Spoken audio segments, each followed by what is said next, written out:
guys, welcome to Trust in the Drive podcast. This is our first ever Trust in the Drive shorts. And on today's episode, I am going to interview the head of Bison Pride, Emma Skinner. Emma, how you doing today? I don't know about the head, but just a happy to be here member. Ambassador. For sure. An ambassador. You like the ambassador part of it? Okay. Yeah. All right. Yeah. You're making it happen there. You're making parts move. It's a big movement. Bison Pride is a big movement. And that's why I brought you on today, because I want to help spread the word, spread the good word of the bison. We love that. So there's a couple of things that the Bison Pride people are doing in the community. They're trying to uplift the community, but you could probably help answer that better than I can. We're gonna roll through some questions here. Y'all are a group of folks, alumni, right? Yes. Yeah. So we're about 8 in number, a group of alumni. 8 of y'all? Yeah, a group of alumni supported through the administration of Central and also the PTO of Central.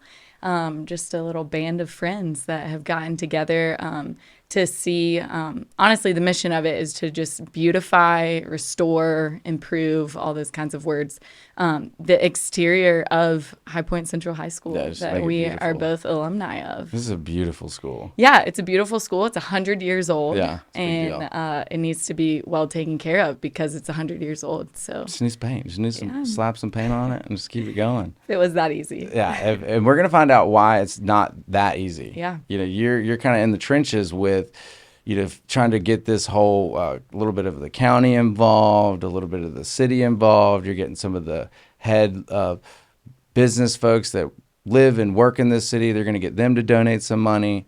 Yeah. So you raised about $70,000, by the way. That's a huge deal. It's a big deal. Thank you. I wish I could say that was me, but really, again, just happy to be here, member. But yeah, so $70,000 thus far, and it's gone towards things, again, pressure washing almost the whole entire building. Woo, sorry there.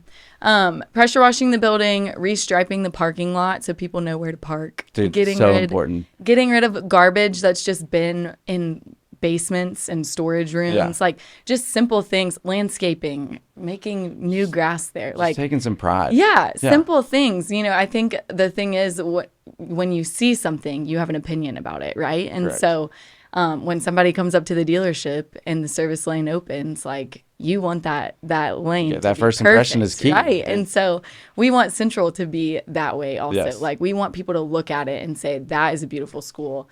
There is so much good there. And when you have that environment, people thrive in that environment. And so we want that for them. So 14-year-old Christopher Ilderton walking into Central, dream come true. Dream come true. Best day of my life. Yeah. Like, it was amazing. I loved that school, everything about it. It was so cool. It was so much culture behind it. It's just, everyone just loved being there. And it was our school. Yeah. We loved it. That's right. And it is. I mean, when you think about it also, it's, again, so it's a community effort. It's led by alumni, right? But the reality is, people who live in High Point drive by it every day on their way to work. They might not have gone to Central. They might have kids that have gone. Yeah. They might not. It doesn't really matter, like, your necessarily personal connection to Central, but it is the fact that it's there and that our community, it's vital to our community's success. I like it. Yeah. So, right. So you're hanging out with these lads that are, alumni, maybe in their 60s or 70s. Yes.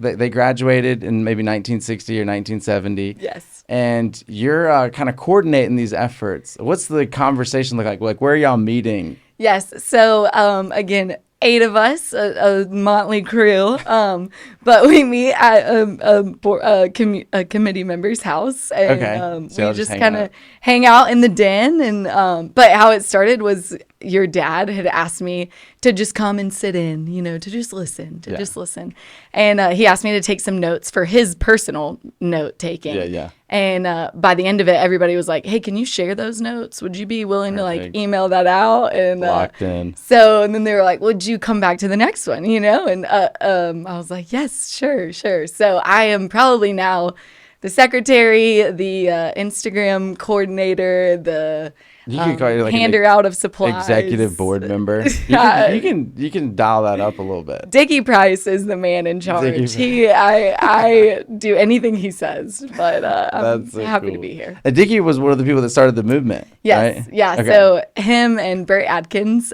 this past summer, almost a year ago, heard that there was a new principal who I know you've had on the podcast, Het and Back. We love him. He's the man. And love that guy. yeah, so they went to kind of evaluate the grounds and meet Het and Back, see what was going on. And when they did, they kind of formed this partnership and got this thing going. So yeah. I know it's going real smooth, and y'all are putting a lot of energy into it. The outcome of this, all this energy and all this fundraising, like, what do you think's going to come of it? Like, do you have like a big plan of fall 2023 or anything happen in 2024? Is there anything like that you can, or is it all top secret? I can give you a little teaser. Okay, I can give you a teaser. Basically, we've done it in phases, right? And so phase 1 is what we've called this, because the reality is we could keep this going forever. There's always going to be needs. There's always going to be things that the county just can help us kind of do, right? And so that the community can be a part of. And so we're calling it by phases. And so phase 1 is the $70,000 that we've already done.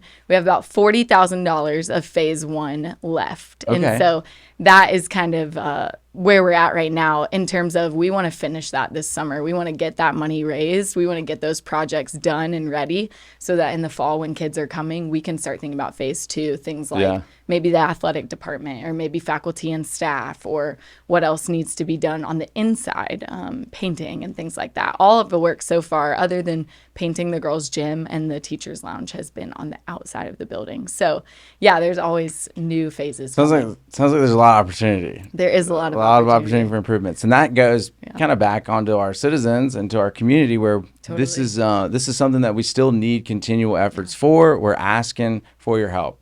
This is something that has got some traction on it, and we want to keep it alive. We want to keep this fire going. Totally. Big shout out to Discover High Point. They wrote a great story on that we're going to locate at the link below on this podcast. So make sure you go out and check out the story that High Point Discover wrote. There's some goofy pictures of theirs of some of these guys that we mentioned in the podcast. So it seems like the community's really endorsing this, and let's keep it going. And thank you again for all your hard work. Thanks for having me. This is fun. Emma Skinner, everybody. Good job.